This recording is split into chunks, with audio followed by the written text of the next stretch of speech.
Au cœur des débats et des questionnements, il y a ces Français partis sur le front en Syrie ou en Irak rejoindre les combattants de Daesh, le groupe État islamique qui recule semaine après semaine sur le terrain.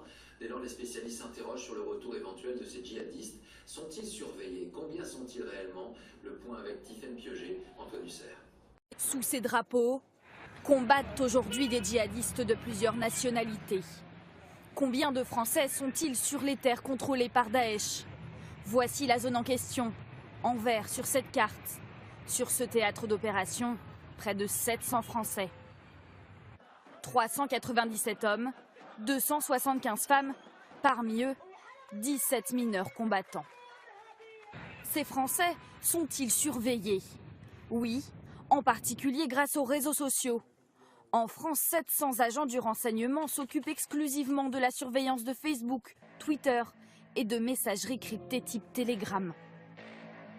Tout ce qui est mis en œuvre par l'État aujourd'hui, ça vise à comprendre, à connaître, à s'infiltrer dans ces modes de communication aujourd'hui pour détecter la présence de Français, bien sûr, mais connaître aussi surtout leurs agissements et pouvoir évaluer la menace. Ces renseignements servent également aux centaines de soldats français déployés en Irak. Que fait la France au retour des djihadistes? Pour ceux qui sont arrêtés, les procédures juridiques ont été durcies depuis le mois d'avril. Avant, un Français qui partait en Syrie dans les rangs de Daesh était jugé par un tribunal correctionnel pour association de malfaiteurs, un délit puni de 10 ans d'emprisonnement maximum.